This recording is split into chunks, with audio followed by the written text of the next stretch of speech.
Primeiro problema é qualquer professor se intitular de educador. Os professores não são educadores. Educador é pai e mãe. Tá certo? Educação é uma coisa que o cara recebe em casa e não na escola. Apesar de que hoje em dia no Brasil está se tentando terceirizar paternidade e maternidade. É o que acontece.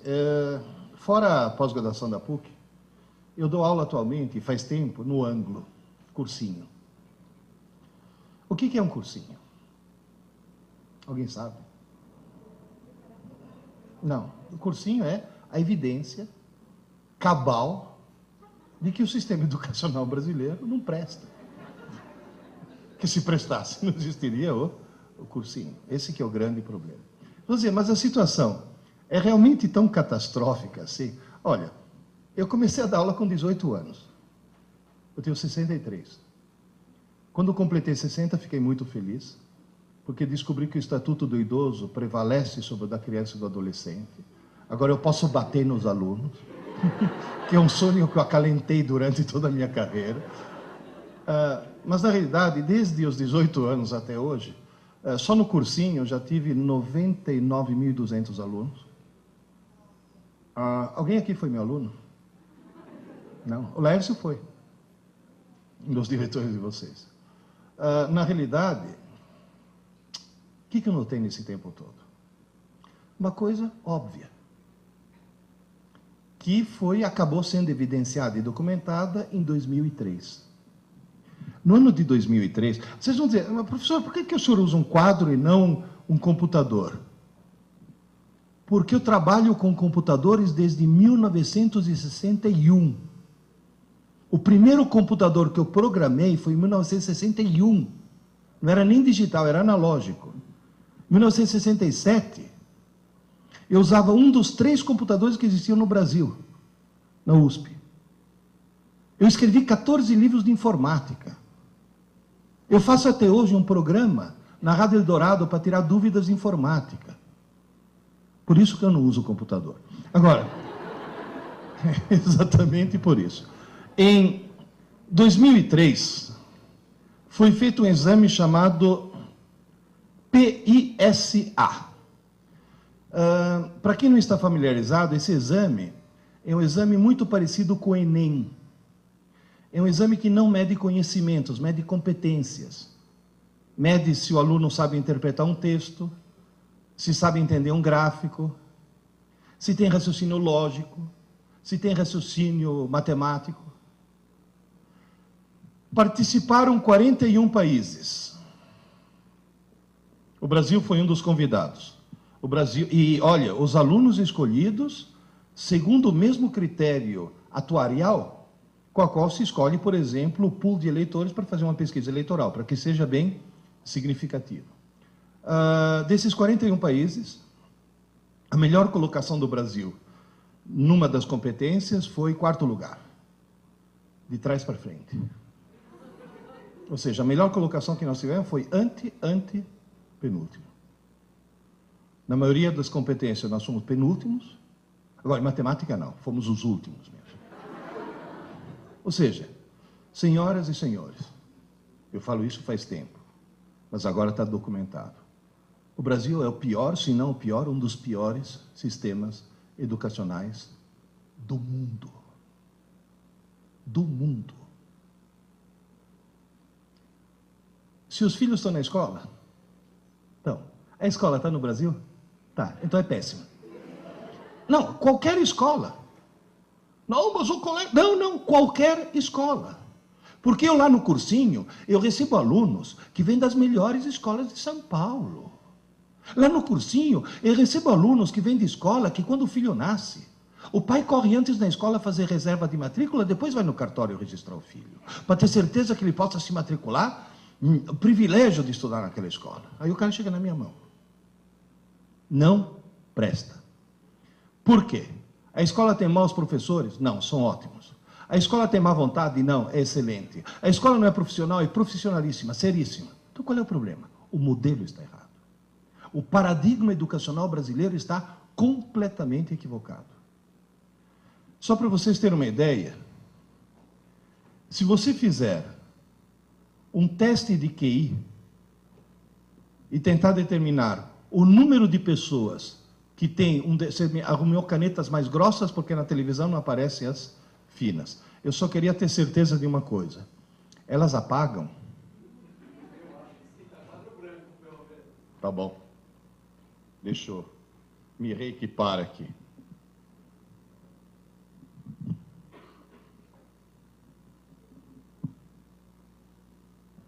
Apaga. Faz um teste de QI. Da famosa curva de Gauss. O que mostra isso? Que umas poucas pessoas têm QI... Deixa eu colocar aqui. Tem um QI muito baixo. Umas poucas pessoas têm um QI muito alto. Normalmente essas estão em instituições e essas estão nos Estados Unidos. Em terra de cego, quem tem um olho emigra. Agora, a maioria está em torno do QI 100. Foi feito um teste de QI na população inglesa. QI médio dos ingleses é 100. Tradução, os ingleses são normais. Foi feito um teste de QI na população do Japão. QI médio, 113.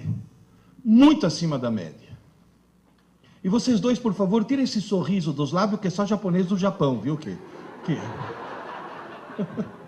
Os dois... Agora, foi feito no Brasil, QI médio, 87.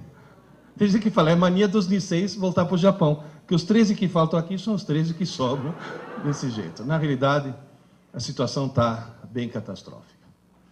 Muito bem, esses são os sintomas. Vamos fazer o diagnóstico agora? Quais são as causas? Uma só. Uma só. No Brasil, se estabeleceu uma cultura distorcida. Aluno brasileiro, seja do fundamental, do médio, da graduação, da pós-graduação, do MBA, aluno brasileiro estuda para a prova. Ele não estuda para aprender. Ele estuda para tirar nota. Esse é o único problema. Vou dizer, mas espera aí. Como é que um estudante consegue tirar uma boa nota se não aprendeu? Veja bem, a recíproca, se ele aprender, é claro que ele tem uma boa nota. Mas no Brasil as pessoas conseguem tirar boas notas sem aprender. Esse é o único problema. Como é que alguém consegue tirar uma boa nota sem aprender? E sem colar. Porque cola é inadmissível. Se seu filho está numa escola que, ao pegar um aluno colando, tira a prova e dá 0, a escola não presta. Porque se pegar um aluno colando, tem que expulsar da escola, não dá 0. O cara quebrou um código de honra. Se você deixar uma criança desse tamanho colar, quando crescer, vira o quê? Ministro.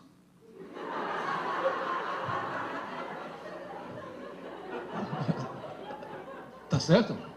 Como é que alguém que não cola e não aprendeu consegue tirar nota? O que é decorar? Quando? Um aluno marcar uma prova para ele na quinta-feira. Quando é que um aluno normal começa a estudar? Não, na quarta não é normal. Na quarta é alguém que tem visão a longo prazo. É o chamado aluno lungimirante, o que planeja o futuro. Mãe, me acorda meia hora mais cedo. Vocês percebem o problema? Vocês entendem o problema? Agora, alguém poderia me dizer por que todo mundo, estou incluindo aí gente, desde os pequenos, desde a quinta série até pós-graduação, até doutorado. Eu falei quinta série, porque até a quarta série eles são seres humanos. É na quinta série que começa o problema. É na quinta série que um pai ou uma mãe... Porque, gente, o problema é cultural, o problema não é a escola que está errada, o problema não é a família que está errada, o problema não são os alunos que estão errados, o problema é que está todo mundo errado. É cultural. Na quinta série, eu já vi mãe falar, filho, desliga essa TV, menino, vai estudar, você tem prova amanhã. Essa mãe acha que está ajudando o filho, essa mãe está cometendo um crime hediondo. Essa mulher devia ser presa sem direito à fiança. Essa desgraçada está arruinando a vida do filho. É? Vai estudar, porque você tem prova amanhã. Por que as pessoas estudam mais em cima da hora possível? Não dá tempo de esquecer. Tira a nota. Tira. E depois? Esquece. Então estudou por quê? Se você pegar hoje um menino da 8ª série, vai, pega um menino da 8ª série, bom aluno, põe na 6ª série, para fazer prova da 6ª série. Vocês acham que ele vai se sair bem? Só em matemática. Porque matemática tem uma característica diferente das outras matérias. Mas o resto vai ser uma catástrofe. Nunca vocês passaram por situações do tipo: pai, quando você estava na escola, você aprendeu trigonometria? Claro, filho. Tu me ajuda aqui, que eu estou com um problema que não consigo resolver de jeito nenhum. E você ouve a frase: ah, filho, mas faz tanto tempo. Olha, querido, se faz tanto tempo, você não aprendeu trigonometria. Você teve aula. Você teve prova. Você até tirou nota na prova de trigonometria. Você não aprendeu. Porque aprender não é para o dia seguinte. Aprender é aprender para sempre. Está bem claro isso? Entenderam qual é o drama? Então, primeira tarefa que eu passo para todos vocês: nunca mais deixe seus filhos estudar para a prova. Estou falando sério. E vocês mesmos, porque muitos de vocês ainda são estudantes, nunca mais estude para a prova. Imponha-se essa autodisciplina. Vocês estão notando que eu estou pedindo o quê? Quebra de paradigma. Porque na aula que eu dou de teoria geral dos sistemas, na pós-graduação, eu sempre falo: se você está perdendo o jogo, não mude os jogadores, mude as regras do jogo. Então nós temos que mudar as regras do jogo. Por que acontece no cérebro humano? Vocês me desculpem, mas como eu desenho mal, eu vou precisar de algumas linhas auxiliares. Façam de conta que isso daqui seja uma cabeça, vai. Vocês têm imaginação? Mais ou menos. Se você olhar... É mais ou menos. Eu sei que parece o Schumacher, mas tudo bem. Se você olhar dentro de um cérebro, você vai notar, basicamente, eu não vou entrar em muitos detalhes, mas você vai notar, basicamente, 3 estruturas. Vamos ver se isso daqui escreve mais grosso. Número 1, número 2 e número 3. Número 1, cerebelo. Número 2, sistema límbico.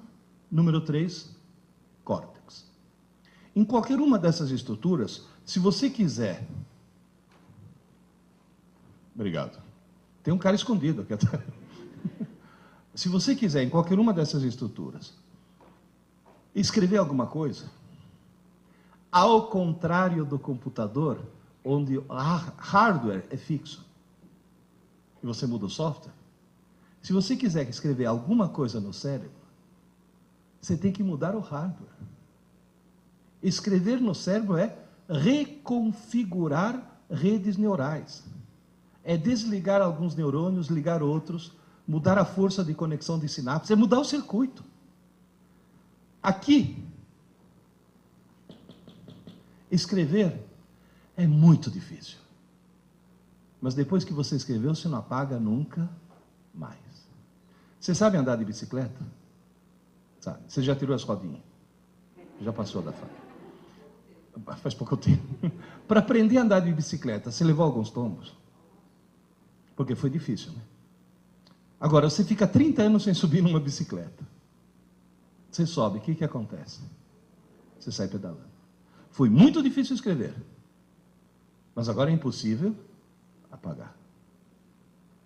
A região número 2, chamada sistema límbico, é um lugar onde é muito fácil escrever. E é mais fácil ainda apagar. Você escreve, apaga. Escreve, apaga. Escreve, apaga. Seria equivalente num computador à memória RAM. É um rascunho. É uma memória extremamente pequena e extremamente provisória. Tão provisória que você é capaz de esquecer coisas que colocou lá 2 minutos antes. Já aconteceu com algum de vocês de estar sentado na sala, levantar, ir até a cozinha, parar no meio da cozinha e ficar feito um idiota se perguntando o que eu vim fazer aqui, meu Deus do céu? E uma coisa que você colocou 2 minutos antes. E o que você tem que fazer para lembrar? Voltar e ficar na mesma posição. Quer dizer, você fala, eu tenho sérios problemas mentais, né? Ou seja, tem mesmo. Ou seja, dentro de cada um de nós mora um idiota. Que é o primeiro que acorda de manhã cedo. Repara que de manhã cedo você faz um monte de bobagem. Quando o cara acorda, que você fala, tá sonado, não é que o idiota está no controle. Então você vê cara calçar 2 meias no mesmo pé. Eu já vi cara atender o telefone no controle remoto da TV. Bom, de manhã cedo eu já escovei os dentes com hipogloss. Tem alguns aqui que estão rindo porque já escovaram os dentes com creme de barbear, que vem bisnaga, né? Então, na realidade, você faz muita bobagem, por quê? Porque dentro de cada um de nós mora um idiota. Agora, qual é a boa notícia? No córtex, que seria essa região número 3, não é nem fácil nem difícil escrever, é esquisito. É muito esquisito. Por quê? Porque para escrever alguma coisa aqui no córtex, você tem que pegar algumas redes neurais, você tem que desconectar algumas coisas e criar outras. Você tem que mudar o circuito do cérebro. E você não consegue fazer isso enquanto o cérebro estiver funcionando. Seria como tentar trocar o pneu de um carro com o carro em movimento, ou tentar trocar as velas do motor com o motor funcionando. Mas tem uma vantagem. Isso daqui equivale a um HD. Ou seja, é uma memória enorme e permanente. Só para vocês terem uma ideia, já que o mundo é da informática, um córtex humano equivale aproximadamente a uma rede de 5.000 computadores. Em primeiro lugar, parabéns para o engenheiro, que colocar 5.000 computadores num 1,5 litro, isso sim que é nanotecnologia. Em segundo lugar, sabe o que quer dizer isso?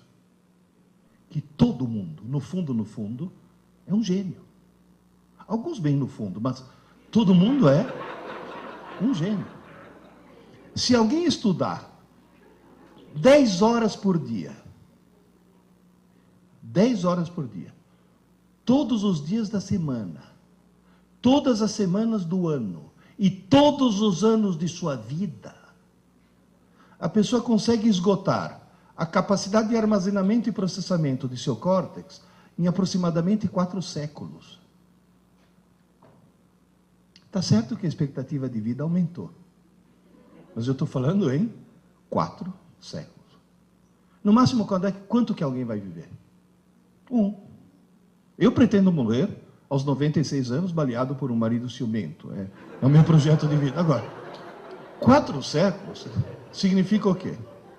Que todos nós vamos morrer com pelo menos 3/4 da inteligência que ele nos deu ainda a ser desenvolvida. Agora, esse maravilhoso computador tem um defeito. Não tem manual de instruções. E as pessoas usam muito mal. Quer ver?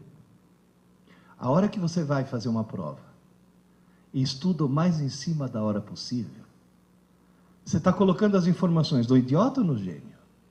No idiota. Você vê aluno entrar na sala de aula para fazer prova, o cara entra assim, sem chacoalhar a cabeça. Se você chamar o cara e falar, ô Zé, que foi? Pronto, agora embaralhou tudo, agora eu vou ter que estudar de novo. E o pior de tudo é que o desgraçado tira a nota e depois esquece tudo. Zé, senhor, qual é a chave? Como é que se conserta esse processo? É a coisa mais simples do mundo. A coisa mais simples do mundo. É levar em conta, fato número 1. Número 1. Ninguém escreve nada na parte nobre do cérebro enquanto o cérebro estiver funcionando. Enquanto o cérebro estiver em funcionamento, o idiota obtém informações do gênio, mas o gênio não obtém nenhuma informação nova. Portanto, todas as informações que entram na tua mente, na mente do teu filho, durante o dia, enquanto o cérebro estiver em funcionamento, todas elas entram no sistema límbico, na RAM, na memória provisória. Só que como essa memória é pequena, o que acaba acontecendo? Vai saturando, saturando, saturando. Quando chega no fim do dia, a reação do teu corpo qual que é? Sono. Sono não é corpo cansado, é cérebro saturado. É o cérebro falando, pelo amor de Deus, desliga o motor que precisa trocar as velas. Pelo amor de Deus, para o carro que precisa trocar o pneu. Aí você dorme. Se você colocar eletrodos no cérebro de alguém, você vai notar uma coisa mais ou menos assim. Dormiu. De repente, você fala, acordou. Não, está dormindo ainda. De repente, agora acordou. Não, paradoxalmente está dormindo. Tanto é que esse sono daqui é chamado sono profundo e esse é chamado sono paradoxal. Porque você tem o mesmo padrão de quando está acordado e, no entanto, está dormindo. Cuidado que dormir é ter muita atividade cerebral, viu? Agora, o que está acontecendo aqui? Parou o carro, trocou o pneu. Parou o motor, trocou as velas. Nessa fase é que você faz a reconfiguração das redes neurais. E essa fase é aquilo que vulgarmente você chama de sonho. À noite, você não dorme para descansar. Descansar, vocês estão descansando agora, estão sentados. À noite, você dorme para sonhar. É fundamental. E você sonha para resetar o cérebro. Porque enquanto você está sonhando, é o momento no qual você está desentupindo a tua RAM. Quem já passou uma noite em claro sabe muito bem que no dia seguinte acorda meio abobado. 2 ou 3 noites em claro produzem o quê? Alucinações. O que é alucinação? É sonhar de olhos abertos. Tamanha necessidade do cérebro de sonhar. O pessoal de direitos humanos que está criticando os americanos lá em Guantánamo foram visitar, os presos estão intactos. Ninguém tocou neles e eles sofreram o pior tipo de tortura que alguém pode ter. Privação do sono. Mas o que faz falta no sono não é o sono em si, é o sonho. Você sabe que falta de sonho pode enlouquecer. Pode provocar danos permanentes. E durante esse processo, o que acontece? Você vai dizer, e o conteúdo do que estava aqui? Uma parte vai para o lixo. E não é como no Windows, que antes pergunta, você tem certeza? É direto. E o ponto-chave é esse. Se durante o dia foram abertas algumas portas, cuidado, não foi escrito nada, mas foram abertas as portas. Alguma coisa vem aqui, e isso você não esquece nunca mais. Repito, nunca mais. Agora, isso você pode dizer, isso eu aprendi. Porque daqui a 20 anos está lá ainda. Isso daqui, nunca mais. Até aqui está claro? Professor, o que o senhor aprendeu com os seus quase 100 mil alunos? 2 coisas. Primeiro, que um idiota, no meio de idiotas, pensa que é normal. Portanto, no Brasil, a coisa mais perigosa que existe é falar, mas todo mundo é assim. Cuidado. Eu gostaria muito que para seus filhos sobreviver nesse século que vem aí, que vocês conseguissem transformar seus filhos em exceção e não em regra. Segunda coisa que eu aprendi. Na cabeça de um aluno normal, toda noite, toda noite, toda noite, o que vai para o lixo? As aulas. E o que vai para a memória permanente? As abobrinhas. Se seu filho tem uma aula de geografia fantástica, e no meio da aula o professor de geografia contar uma piada, Depois de 3 meses, o que ele lembra da aula? Da piada. Isso não é um defeito.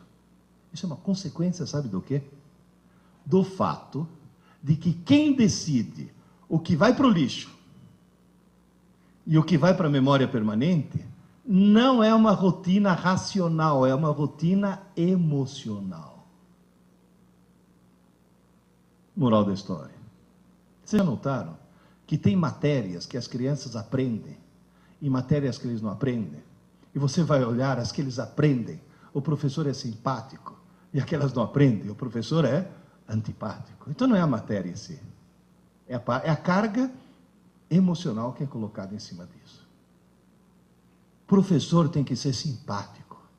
Não tem aquele papo do professor, não, porque eu ensino, mas comigo nem mais. Não, o senhor não é professor. Eu sempre falo, existem, se vocês me perdoarem a brincadeira, existem 2 maneiras de fazer um burro andar com uma cenoura. O ideal é pôr a cenoura na frente. É a única maneira que funciona. Agora, na realidade, como é que eu faço para que, em vez das aulas irem para o lixo, as aulas vão para a memória permanente? Eu não descobri nada. Quem descobriu isso sem querer, repito, sem querer, foram 4 engenheiros. Há 60 anos atrás, 4 engenheiros resolveram fundar um cursinho. 4 engenheiros. Não tinha nenhuma pedagoga no processo. Ao montar o cursinho, se defrontaram de cara com um problema. A primeira aula é em março, o vestibular é em dezembro. Se aquela aula que foi dada em março for parar no lixo, não é em dezembro que o cara vai recuperar. Agora, qual é a principal característica de um engenheiro? Tem algum engenheiro presente aqui? Você é engenheiro. O engenheiro é alguém que recebe um treinamento para quê? Para resolver problemas. Todo problema de engenharia é um problema. Agora, o que o engenheiro faz para resolver o problema? Determina quais são os parâmetros do problema. Como é que o engenheiro conta história para o filhinho dormir? Sejam 3 porquinhos, P1, P2 e P3, e um lobo mau, L índice M. Ou seja, ele determina antes os parâmetros. Esses caras diagnosticaram o problema. Falou, e agora, como é que eu faço? Se toda noite o que foi dado durante o dia é desmanchado durante a noite. E cuidado, hein? Gente, estou falando em ritmo circadiano. Isso é um processo que acontece toda noite. E à noite, o teu cérebro e teu corpo é vampiro, vira uma outra coisa. E funciona. Deixa eu ver a quantidade de cabelos brancos que tem por aqui. Tem alguém aqui que toma Lipitor? É um remédio contra o colesterol alto. Sabe qual é a primeira recomendação dessas estatinas todas? Tome à noite. Porque se você tomar de manhã, não serve para nada. É só o metabolismo noturno que faz com que aquilo tenha algum efeito. O que esses engenheiros descobriram? Um slogan de 4 palavras. 4. Eu tomei a liberdade, depois de entender o porquê, de acrescentar a 5ª. Aula dada é aula estudada hoje. Aula dada, aula estudada hoje. Tão simples. Estudar pouco, mas todo dia. Pouco. Pouco. Porque esse pouco o que é? A matéria de uma manhã. Mas todo dia. Aula dada, aula estudada hoje. Os meus alunos no cursinho estudam todo dia. Os coitados não estudam um pouco, porque descobriram que jogaram na lata do lixo pelo menos 7 anos de escola, e agora em 10 meses vão ter que estudar muito. Mas se seu filho está numa escola regular, é só criar nele o hábito de estudar todo dia. Se seu filho assiste aula de manhã, ele estuda à tarde. Se seu filho assiste aula à tarde, tem que estudar à noite. E não na manhã seguinte. Antes que se passe uma noite de sono. E se algum de vocês assiste aula à noite, vai ter que dormir 40 minutos mais tarde. Senão você está jogando as aulas na lata do lixo. Porque quem está falando é alguém que fez todo o curso de física na USP à noite, porque de dia eu tinha mulher e filha para sustentar. E eu estudava à noite. Aliás, eu assistia aula à noite. Depois ia para casa estudar. Falei, onde vou arrumar 40 minutos? Desligue a TV. Quebre a TV. A hora que você quebra a TV, teu dia passa a ter 30 horas. É o maior ladrão de tempo que existe. Não, mas mesmo assim, leva o livro para o banheiro. Mas você vai ter que dormir mais tarde. Agora, cuidado, hein? Antes que se passe uma noite de sono, ou antes que se passe um longo período de sono. Porque se seu filho assiste a aula de manhã, almoça e dorme 15 minutos, esses 15 minutos são renovadores. Agora, tem jovens aí que chegam em casa, almoça, dorme que nem um porco a tarde inteira, acorda todo embaçado, que parece que tem algodão no cérebro. As aulas já foram parar no lixo. E o pior de tudo é que não acorda porque está na hora. Acorda, porque senão vai perder rebelde, malhação. Ou seja, além de querer virar um idiota, quer virar mau caráter. Cuidado, hein? Cuidado, cuidado. Porque eles veem aqueles adolescentes, acham que são estudantes, não percebem que são atores. Aí eles pegam esse modelo como modelo de escola. Vocês não sabem o que professor de colégio sofre. Nós, no cursinho, nós estamos no paraíso. Eu dou aula para salas de 200 alunos. Hoje de manhã, antes de vir para cá, eu já dei aula para 600 alunos. Dei 3 aulas com 200 alunos cada uma. 200 anjos. Agora, no colégio, na escola, tomando rebeldes como modelo, é horrível. Há alguns anos eu cometi a besteira de dar aula no colégio. Um colega meu, que foi nomeado diretor de uma escola, falou, Pierre, o ano que vem, escola nova, você vai dar aula. Eu falei, não tenho tempo. Não, mas o colégio... Não tenho tempo, pô. Pô, Pierre, um ano só, para dar o pontapé inicial. Eu falei, não tenho tempo.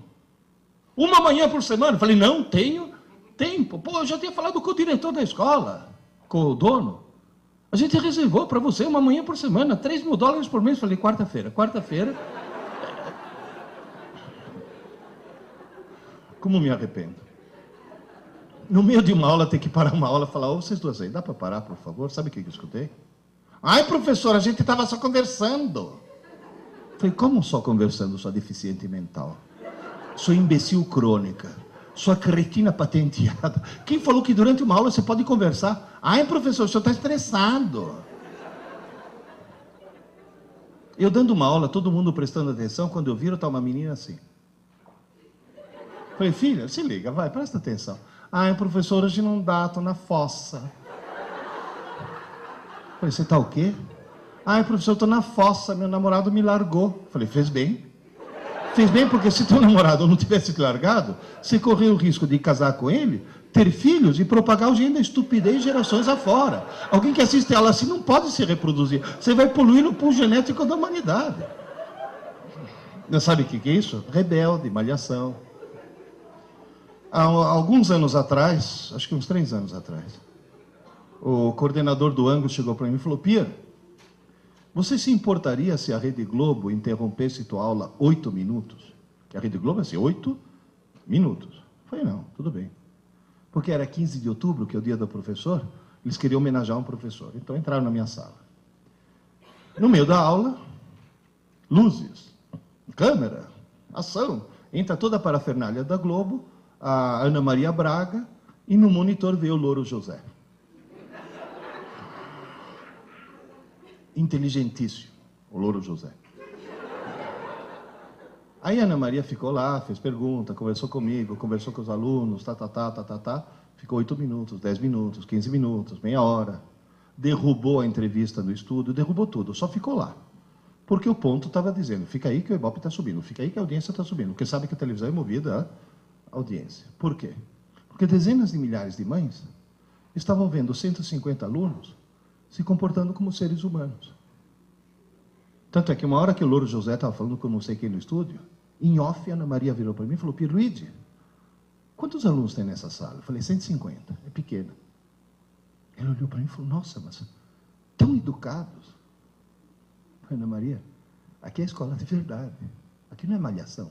Naquela época tinha malhação. Eu falei: aqui não é a escola da novela. Tinha uma novela na época, Mulheres no Cio, uma coisa assim, que eles passavam mais tempo sentando. Como que era? Mulheres Apaixonadas. Tinha mais tempo em volta de uma piscina do que... Não, e depois eles passavam no vestibular depois. Passavam o dia inteiro na piscina e depois passavam no vestibular. Falei: a escola de verdade. Agora, eles usam isso como modelo. Isso é perigosíssimo. Tomem cuidado com o que seu filho assiste. Viu? Tomem muito cuidado com isso. Agora, na realidade, criar o hábito de estudar todo dia. Tanto você deve criar esse hábito, quanto criar esse hábito nos seus filhos. Se você pegar uma criança de 4 anos, você tem que chegar para ele e falar: filho, você já escovou os dentes? Agora, pega uma marmanja de 17 anos, não só você não precisa cutucar, como se faltar água em casa, ela vai na geladeira, pega a água mineral na geladeira e escova os dentes com água mineral, porque aquilo que era uma obrigação virou uma necessidade. Por quê? Porque criou um hábito. Se alguém tiver filho nenê, que dorme no colo ainda, faz dormir nesse ritmo e dá tempo de falar: aula dada, aula estudada, aula dada, aula estudada. Quanto menor, melhor. Criar o hábito de estudar todo dia. Segunda coisa, extremamente importante, que é papel dos pais também, entre outras coisas, é arrancar um pouco o seu filho do mundo virtual. Ontem, quando foi? Segunda-feira, segunda-feira, quando deu 8 horas, os alunos saíram no pátio, voltaram para a sala de aula, e na aula que eu ia dar, às 8 horas, um monte me olhou espantado e falou: professor, a lua. Falei: o que tem a lua? A lua. Falei: e o que tem a lua? Falei: dá para ver a lua. Falei: sim, claro, é quarto minguante. Falei: mas de dia? Falei: como de dia? Você nunca viu a lua de dia? Não. O cara nunca, te juro, o cara chegou e falou: mas a lua não aparece só à noite. Sabe o que é isso? Eles passam horas na frente da TV, horas na frente do game, horas na frente do computador, com esse maldito MSN. Eles perderam contato com o mundo real. Eles não sabem mais o que é o mundo real. TV imbeciliza. Você está grávida? Você sentiu enjoo nas primeiras semanas de gravidez? Você sabia que na década de 50 foi inventado um remédio maravilhoso que a mulher tomava e não sentia enjoo? Chamava talidomida. As mulheres começaram a tomar e realmente não sentiram enjoo. Aí as crianças começaram a nascer, sem braço, sem perna, sem olho, etc. Por quê? Porque o remédio parecia ser uma coisa muito boa e demonstrou ser uma coisa muito ruim. Queridas e queridos, a televisão é a talidomida intelectual do século XX. Foi criada para entreter, educar, informar, treinar, e imbecilizar da forma mais absoluta. Vocês não têm ideia. Eu tenho. Sabe por quê? Porque a primeira vez na vida que eu assisti TV, eu tinha 11 anos. Eu sei o que é um mundo sem TV e um mundo com TV. Ao longo da minha carreira, eu vi o nível dos meus alunos fazer isso. Vocês não têm ideia. Um aluno de hoje, comparado com um aluno de 40 anos atrás, hoje, um cara que sai de uma pós-graduação tem um nível inferior a um cara que há 40 anos atrás terminava um curso técnico qualquer. Em compensação, a audiência da TV fez isso. A TV imbeciliza intencionalmente, é claro, se não imbecilizar intencionalmente, ela não vende. Ninguém que tenha mantido um mínimo de equilíbrio mental, um mínimo de sanidade, jamais compraria um cinturão elétrico que dá choques absolutamente inúteis e inofensivos e acha que isso vai acabar com a barriga. Está cientificamente provado que o Total Shape é um engodo e está vendendo feito água. Gente, outro dia liguei a TV por assinatura. Eu vi uma propaganda de 15 minutos. Olha, uma propaganda de 15 minutos é grana. Quer dizer que os caras estão vendendo o produto. O que eles estão vendendo? Um sofá de plástico preto inflável. Agora eu pergunto, em nome de Deus, por que alguém, algum dia, vai querer um sofá de plástico preto inflável? De plástico. Quer dizer, se você sentar sem camisa e levantar, ele vem junto. Que gruda. Tem cara que fala, não, mas tem uma utilidade. Ah, eu vi na propaganda que se você está belo e sossegado no teu sofá e vem 2 caminhões assassinos tentar te espremer, a propaganda mostra que o sofá aguenta 2 caminhões. Que cá entre nós, é uma coisa que pode acontecer com qualquer um. Você está belo e sossegado, vem os 2 caminhões assassinos, mas você está salvo. Por quê? Porque tem o sofá de plástico preto inflável. Olha o surrealismo da coisa. Dá para tomar consciência? Outro dia não, já faz alguns anos, me deu uma crise de azia. No meio da noite, levantei, tomei um antiácido, fui assistir TV na sala para ver se dava sono de novo, de madrugada, caí num filme surrealista. Sabe aqueles filmes semi-pornô?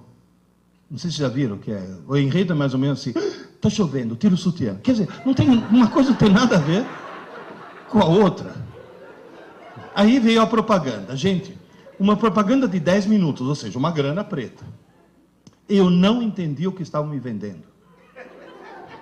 Eu vi na minha frente uma senhora loira de meia idade, fantasiada de toureiro, com uma roupa de lamê dourado, toda cheia de lantejoula, parecia uma drag queen. Essa senhora falando em espanhol, eu falo espanhol, eu não entendi o que ela estava me vendendo. Aí lá pelas tantas, ela senta num trono, no meio de 2 tochas acesas, e encerra a propaganda olhando para mim e falou, ligue já, ligue já. Eu já falo, mas ligue já? Por quê? O que essa senhora quer, meu Deus do céu? Aí eu fui investigar, fiquei curioso, né? E descobri que não é uma senhora, é um híbrido. Se você pegar Hebe Camargo e Calbi Peixoto e fizer a síntese, você obtém um tal de Walter Mercado, não sei se já ouviram falar, que é surrealista aquilo.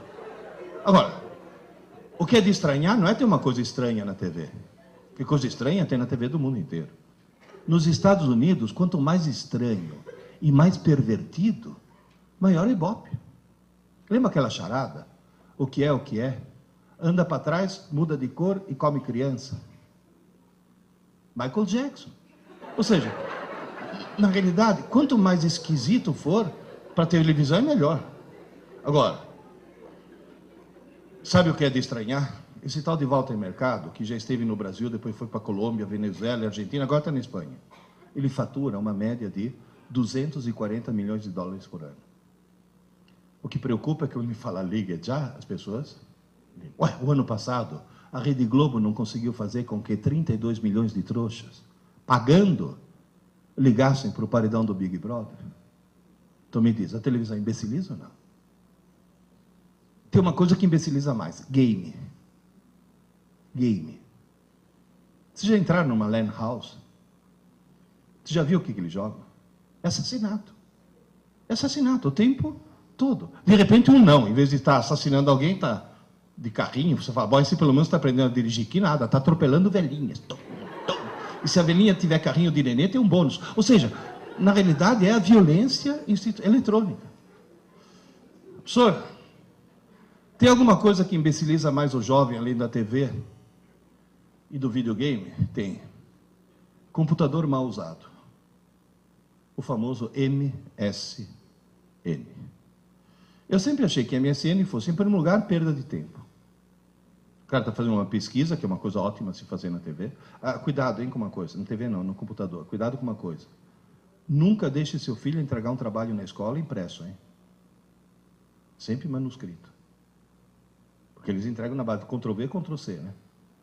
Copia, cola, enfim. Ele está fazendo uma pesquisa, de repente MSN, blim, blim.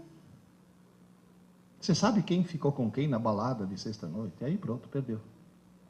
Segundo problema, ortografia. Eles não sabem mais escrever. Em vez de escrever você também não, o cara escreve você tudo não. Não, e ele escreve você tudo não na redação da escola. Esse que é o problema. Mas aí tem um problema mais grave, muito mais grave. Um psiquiatra inglês do King's College de Londres, que é uma instituição médica respeitadíssima no mundo, lidou com 100 mil jovens, fez teste em 100 mil jovens e descobriu o quê? Que fumar maconha abaixa o QI. E a gente sabe por quê. A maconha queima sinapses, portanto ela queima a possibilidade de criar novos circuitos. Fumar maconha abaixa o QI. Usar MSN abaixa o dobro. O rebaixamento de QI que os jovens estão tendo, pelo fato de se comunicar compulsivamente na internet, abaixa o QI o dobro do que se fumasse maconha. Agora, por favor, tome consciência disso. Vocês não têm ideia. E vocês mesmos na empresa, quer falar alguma coisa para o teu colega? Levanta e vai até a mesa dele. Volta a se comunicar pessoalmente, em vez de mandar os recadinhos. Eu já vi cara em cybercafé, o cara sentado aqui, o amigo dele, 3 computadores para lá, os dois batendo papo pelo MSN, meu Deus do céu. Levanta, vai tomar um café junto. Eu já vi mãe, que em casa tem o wireless, chamar o filho para jantar pelo MSN. Gente, está faltando contato humano. Isso está imbecilizando. Seus filhos estão se transformando em autistas cibernéticos. É um problema seríssimo. Então, cuidado, fiscalizem isso. Há mais ou menos uns 4 anos atrás, eu fui fazer uma palestra em Barra do Piraí. Uma das mães falou: professor, me empresta o microfone. Ela pegou, virou para as outras mães, falou: como todas vocês sabem, meu marido é uma besta. Ih, meu Deus do céu, sabe quando você acha que... Bom, agora começa lavagem... Não, descobri depois que é uma forma carinhosa com a qual as mulheres tratam os maridos lá em Barra do Piraí. É uma lógica diferente. Mulher e homem, não é que um tem uma lógica melhor que o outro. A lógica são 2 sistemas operacionais distintos. É Linux e Windows. Alguém que chega para você e fala: se você não sabe porque estou brava com você, não sou eu que vou dizer. É outra lógica. Não, espera, você está rindo? Os homens ficam perplexos. As mulheres falam: não, é claro, ele tem que ser sensível. Quer dizer, é um outro processo mental. Mulher é alguém capaz de ficar 20 anos tentando te mudar. Quando consegue, fala: você não é mais o mesmo. Pô, o que você quer, meu Deus? É uma outra lógica, é outro processo mental. Aí ela chegou e falou: como você sabe, meu marido é uma besta que comprou uma casa nova numa pirambeira que não pega TV. Aí ele está construindo uma torre de treliça para colocar a antena em cima. E por mais que ele esteja subindo, continua não pegando. Falou: daqui a pouco vai chegar o anjo exterminador, porque vai achar que é Babel 2, a missão, quer dizer... Falou: faz 4 meses que nós estamos sem TV em casa. Ele falou: o rendimento dos meus filhos na escola melhorou horrores. Meu marido me redescobriu. Eu redescobri meus filhos. E na hora do jantar, nós voltamos a ser uma família. Eu vou dinamitar a torre. Então perceba o quê? Que quando tirou o monstro, é que percebeu o quanto o monstro fazia. Não estou dizendo quebre a TV, mas pelo amor de Deus, reduza. Porque você tem TV na sala, tem TV na tábua de passar roupa, tem TV na cozinha, tem TV no banheiro, tem TV na área, ligadas algumas 24 horas por dia. Porque quando a Rede Globo não transmitia overnight, aquele tsh de madrugada tinha 10 pontos de audiência. O que mostra que a TV estava ligada 24 horas por dia. Então, por favor, cuidado. Professor, tem mais algum dever de casa para fazer com meu filho? Só mais 2. Bom, um qualquer que eu passei para vocês. Criar o hábito de estudar todo dia. Todo dia menos um dia, a véspera da prova. Que é exatamente o modelo oposto ao modelo atual. A outra tarefa, tente reduzir o mundo virtual dele. A outra tarefa que eu vou passar agora, tenham coragem de remar contra a correnteza. Porque a correnteza está arrastando todo mundo para um lado. E ele só vai se safar se for para o outro. Ai, mãe, você sem noção, todas as mães das minhas amigas deixam. Então você tem a coragem de dizer, sim, mas elas são as mães das tuas amigas. Eu que sou tua mãe, eu imponho isso. Tenham coragem disso. E por favor, lembre-se de uma coisa. Se você remar contra a correnteza, e a escola remar contra a correnteza, ele vai se safar. Agora, se só um dos dois remar, ou pior ainda, a escola rema para um lado, ou você rema para o outro, esquece. Não tem salvação. E remar para o mesmo lado significa o quê? Torne-se cúmplice da escola do seu filho. Não parceiro, cúmplice. Nós podemos ir até que horas, para não segurá-los muito? 1h10. Tem mais uma tarefa para passar. Última tarefa. O grande problema da TV qual foi? Entre outras coisas. É muito mais fácil ligar a TV do que abrir um livro. Moral da história. A falta de leitura transformou toda uma geração em analfabetos funcionais. Hoje, meus alunos no cursinho sabem transformar letras em sons, mas não em ideias. Eles são analfabetos funcionais. A coisa está terrível. Isso é falta de leitura. E só lê muito quem lê por prazer. Então, o que vocês têm que fazer é criar nos seus filhos o prazer de ler. Mas como? Falei, fácil. Fácil não, difícil. Eu já passei por isso. Meu filho de 15 anos chegou para mim. Pai, estou preocupado, com lágrimas nos olhos. Falei, o que foi, filho? Eu descobri que não é que eu não gosto de ler. Eu odeio ler.